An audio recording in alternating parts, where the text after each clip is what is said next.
Hi, everyone, and welcome to Time Out, a video YouTube series on all things related to AI, marketing, and advertising. And I'm Daniela, marketing specialist at Phyron and host of the show. And joining me today is Najmah Salam. Naj, can you give us a brief introduction into who you are and your background? Yeah, absolutely. I'm Najmah Salam, but you can call me Naj. I tell that to everybody. I am a highly experienced marketer. I've been in a marketing game for about, well, I kind of want to say like 16 years now, which is sort of dating me a little. So I've hopped across like many verticals, everything from e-commerce, personalized gift company to a nonprofit and a military charity to like luxury archaeological travel, and most recently I have been in tech and kind of dipping my toes into gaming. A lot of people know me for like my email marketing presence, but because I've worked at a lot of small companies and I'm now consulting, I just do a lot of stuff on my own out of necessity, but also just out of like pure curiosity as well. So that's why I call myself a marketing alchemist because I feel like I do a little bit of everything. There's a little bit of magic involved. And the ideal is that I help turn people's gifts into gold. Nice. I like that saying. And having like all this experience across industries, I mean, do you find that there's a lot of overlap or what's your perspective? Yeah, the really cool thing about hopping from vertical to vertical is finding the through lines, finding the overlaps, like you said. And what's even cooler is when there are missed opportunities in one vertical that I can bring from another vertical, and that's always really exciting. So like for example, when I was working as a digital marketing executive at a nonprofit, I was able to bring in earlier experience from my other jobs to just make things more optimized, a little bit more streamlined. So yeah, it's really cool when that happens. Awesome. And I know that you've been working a lot with AI, and I want to jump into that part. So, did you get into AI? Was it before all this recent buzz about ChatGPT? Yeah, I mean, I was very fortunate because I was a head of marketing at a learning technologies company, and the solution was AI assisted, AI powered, I guess. And I was able to, I mean, me and my coworkers were having a play around in the OpenAI playground before ChatGPT. And so we were really able to see really cool things like, ask it to write a poem and it would write a poem for you. Just playing around with like the really silly, fun functions. But, that the people in the company were playing around with, how it would benefit the product, make it that much more powerful. And so not to sound like a hipster or anything, but yeah, I kind of was in there when it was a little bit before it was cool. But yeah, it was such a mind-blowing time because I hadn't seen anything that did that much output to, and it wasn't super accurate all the time, but for it to write like to give it a prompt, like write a poem about like cats or something like that, for it to come out with something, it was like, whoa, okay, what's happening here? Awesome. And when looking at all of like the different marketing functions, whether it's working with email or paid ads or social content, Mhm. where do you think AI has the biggest potential? Yeah, I mean, I think there's been a lot of buzz around the output of AI, like with images. That's not super interesting to me because I think a lot of it is very bland and looks about like the same. You can kind of tell when something's been AI generated now. It has a particular look to it. So it's not super interesting. I think where it is interesting is in helping to generate ideas, helping marketers, often very tired, under-resourced marketers, to do what they need to do best. And so that could be things like, so for example, for paid ads, having to come up with like 5 headlines, like 5 different descriptions, all of that stuff, like AI can help with generating ideas that you can kind of mix and match together and finesse and make something better than the sum of its parts. For email, it's very much the same thing. Sometimes the struggle is to come up with a new subject line, every day. So it can definitely help with that. It can help with, like helping to outline templates to write to when it comes to copywriting. So I think it's much more interesting and exciting as an idea generation tool, as a co-pilot, rather than something just outputs on your behalf. But where I think it has the most opportunity is, honestly, I think all realms of marketing can really benefit from the way that I would use AI. I think for me, it really comes in handy when you have to output a lot of stuff at scale. So content creation, I think, is probably the best, one of the best ways that AI can really help you. So, for example, if you have to, like I have in the past, have to write blog posts, have to write emails, have to write social media posts, it gets to be a lot. And so you can use AI to help shorten or summarize blog posts, and then you can turn that into a social media post, of course, with like a lot of editing. You can, generate meta descriptions for blogs, because honestly, he wants to be stuck doing that all the time as well. That's very much something that AI can help with. So I think, yeah, in the realms of like where you have to be creative and like creating content a lot, that's where I think AI can be very helpful.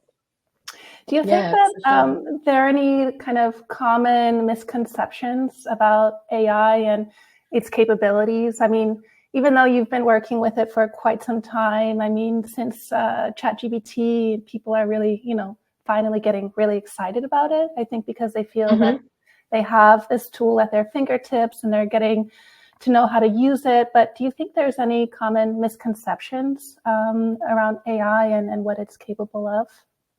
Yeah, for sure. I mean, if you spend any time on LinkedIn, it seems very hyperbolic in terms of what AI can do.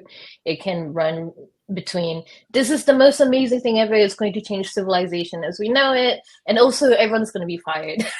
It's like, there doesn't seem to be any in between. And I think it's not as hyperbolic as that. I think it is a tool, like any other tool, where obviously there are problematic elements around like the discussion of AI and its uses, but I think that's a separate conversation.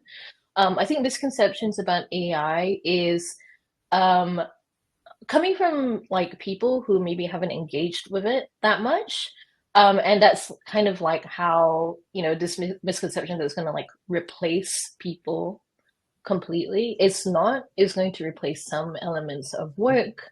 But what I do advise people is that you have to work on your personal branding, and you have to work on communicating your value as much as possible to make sure that people know that you simply cannot be replaced by the AI. What you do is unique and special, and you have to let people know that. And I think, and of course, like AI, the way it works is that it's not mapping out what it wants to output. It's not planning it. Like for generative AI, I mean, specifically, something like ChatGPT is looking at the highest likelihood of like what the next word is going to be.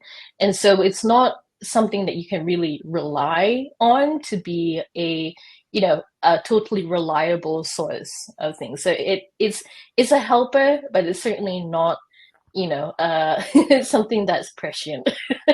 um, so I think those are the misconceptions. So yeah, I mean, I always advise people like you should take any tool on the internet, any tool you have with a pinch of salt anyway. I mean, data analysts often, um, check and double check things, even though they are being assisted by programs and apps and software. You still need to check your work, right? And it's no different with generative AI and AI in general. And when using AI, like ChatGPT, what do you think is the secret sauce to writing great prompts? It's context. It is, for me, always context. The biggest mistake I see with people writing prompts is that it's a single sentence and it doesn't give any context for what the person wants. And I've done this before, and I thought to myself, oh yeah, that prompt really needed just a little bit more juice there. So I think when I say context, it could mean things like, here's an example of the thing that I want. Now, can you generate something similar to this? So one way that I've used this in a very data-driven way is that I looked at the best performing subject lines by open rates over a period of time. I copied and pasted that into um, ChatGPT, sometimes Bard as well. And I would say, a prompt would be like, can you generate a subject line about this topic that looks very similar to these best performing subject lines? So that's providing that context can be very helpful for a more powerful output. And it's also like context can also be things like, um, so again, like when you're like writing copy, think about what context you want the copy to be shown in. What like is it social? Is it on LinkedIn versus Twitter? Even you can get as specific as that. Like what kind of audience is it going to? Um, what tone is it? So like adding context to your prompts can ultimately just give you something that's not so mediocre and bland. It can give you something a little bit more interesting that you can work off. Absolutely. That makes a lot of sense. And you did mention that you use sometimes ChatGPT and sometimes Bard. Yeah. What do you think about these different tools? Do you think one is better than the other? I think, strangely enough, I feel that Bard is better than ChatGPT for certain things, like specifically marketing related things. And I wonder if it's anything to do with like Google's bias towards like a heavy educational presence in digital marketing. That's what I found. I mean, that's kind of my my theory. Who knows what's going on in there? But ultimately, I use them both anyway, just to kind of see different takes on ideas and prompts that I have. Because I feel like the more options, the better to help me work and craft something even better than what those two things create for me. Ultimately, it's just a way to get over the blank page problem, the crippling feeling you get when you look at this white page and a blinking cursor and just nothing's happening. Writer's block, for sure. Yeah, true. That would be quite interesting, though, to have the exact same prompt and compare Bard with ChatGPT. I personally have never tried Bard, but it's really interesting that you say that as a marketer, you find it a lot more useful. So I will be taking a look after this call. Yep. What are your other go-to AI tools? I use Perplexity a lot for finding educational content. I mean, as a marketer, you're learning new things all the time. Technology changes, new tools crop up. I didn't know how to use Figma 2 years ago, and now I use it all the time, for example. Um, so yeah, Perplexity is a really good one to try and find educational content, tutorials, articles, that kind of thing. Um, I use Notion AI a lot. I am a heavy Notion user, and I use Notion AI to summarize like my wild looking notes that I take during meetings because I'm like talking to someone, I'm chatting, and then I'm typing at the same time, so it looks like a mess. So Notion AI is really good for that kind of thing. It's also really good for just summarizing like what's in a big document in general, just having a TLDR at the top of the page and stuff like that. So I would say those are like the two main ones. But honestly, like between those four things, like I don't really step out that too much. I played with Midjourney, but I think ever since like I'm an artist and a designer, and just finding out a bit more about the data scraping, like unethical use of people's like work, I've stepped away from that. Hmm. Um, uh, but I think if there is like generative like AI, if that outputs image that is ethical and we know where they are taking the data from, I would happily use that, especially if it's all done with consent, because consent is a very important thing to me. Of course. For a marketer that's kind of new to AI, that doesn't really know so much about, these ethical kind of questions and concerns, I mean, what are the main things that you think marketers need to be mindful of when it comes to using AI and they want to, work in an ethical manner? Um, I think it's so important to build on the foundations and build a really strong foundation to have the rest of your career like can rest easy on. And what I mean is like marketing 101, yes, of course, but also developing your taste for what good writing looks like, what good design looks like. AI cannot teach you what good taste is. You need to develop that over time. And it's a really tough one because no one can really teach you how to have good taste. You just develop it, so it's like it's stuff like that, like the intangible, ephemeral stuff that I think just comes from really concentrating on developing your foundational skills. And so I think for new marketers, again, it's just being really aware that, you are concentrating your resources on the right thing. Like all of this stuff that is like really kind of, just like rote, um, yeah, that's fine. I mean, like you can use AI for that. Like having to write 10 different versions of a subject line and then, picking from that.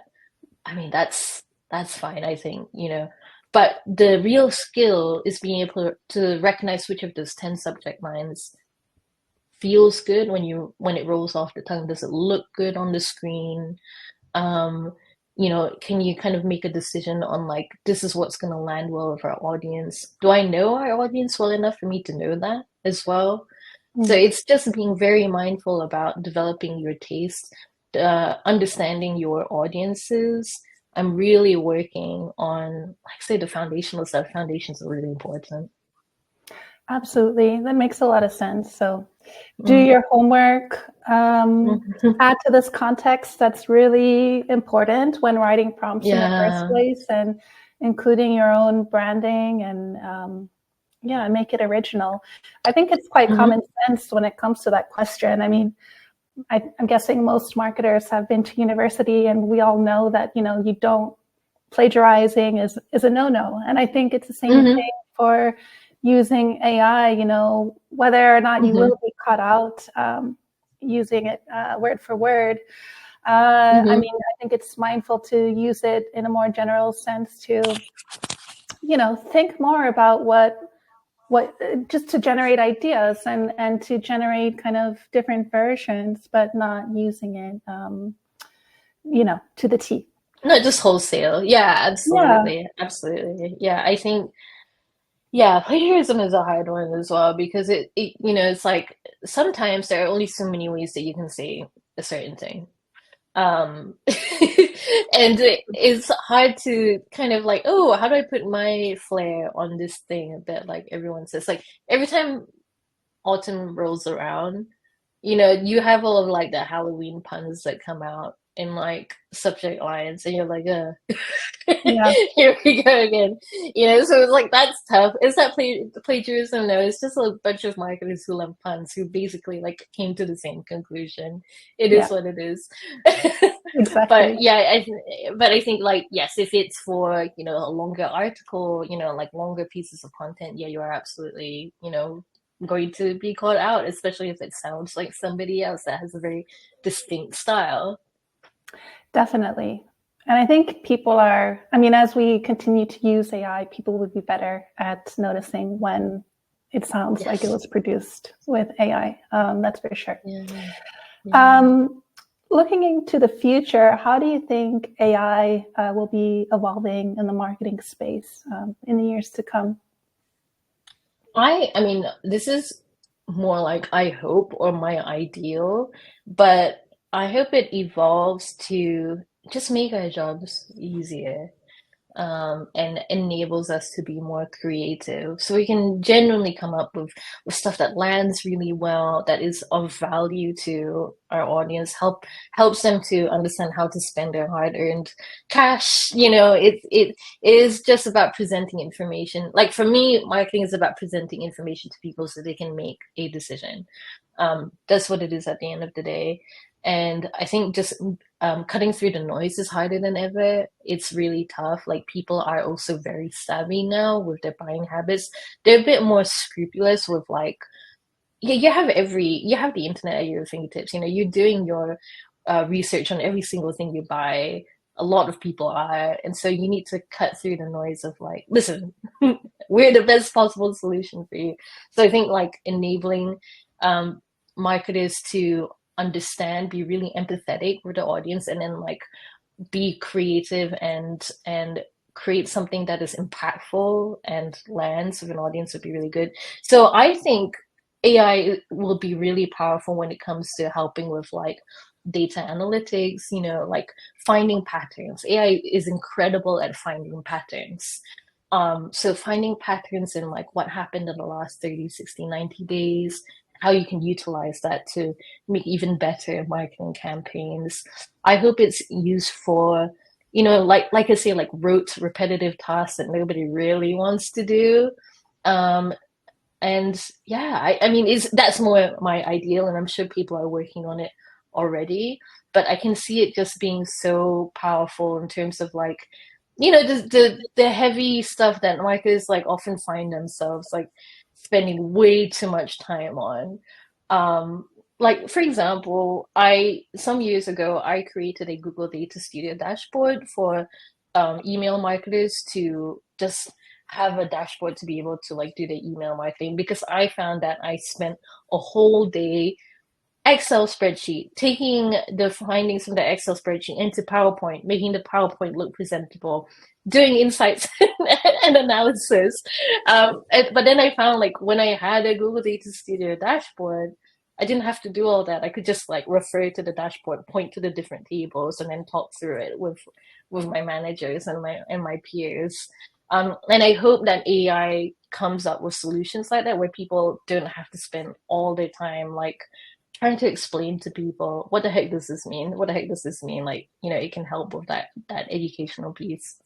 Um, for marketers who are interested in, getting onboarded with AI and kind of learning how it works and how they can benefit from it, do you have any useful resources that you would recommend? Or Like resources.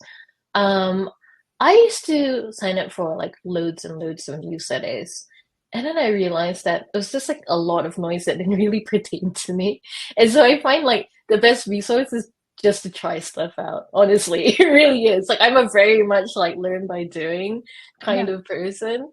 And so, I think maybe like short, sharp things like following people on LinkedIn, certain people on LinkedIn that also aren't super hyperbolic as well. Exchanging ideas with friends as well is always really good. So one of the things that we used to do at my old workplace, the one that I got to play around with AI at, was that we used to dedicate like an hour on Friday just to talk about how we used AI during the week. And that was immensely helpful because we were finding so many cool ways to use it amongst ourselves. So I think having a group of people that you can bounce ideas off can probably be more useful to you than absorbing absolutely everything out there. definitely. Yeah, that makes a lot of sense. And I completely agree. I mean, the best way to learn too is just by having it. And I think a lot of these Mm-hmm. AI tools are so accessible today. And I've learned a lot more from prompts by just, prompting and seeing what the output is. So yeah, Mm-hmm. 100% agree with that. And by the way, you have your own YouTube series, right, where you speak about email marketing. I will be Yeah. adding a link to that in the comments. But what is this show about? Just to share with our audience really quick. Yeah, sure. It's called Email Breakdown. And it was at first it started as a way for me to just look at emails I really liked and talked about the design elements that I thought really worked and I think served its function over its form. Obviously, as a designer, I like it when things are pretty, obviously.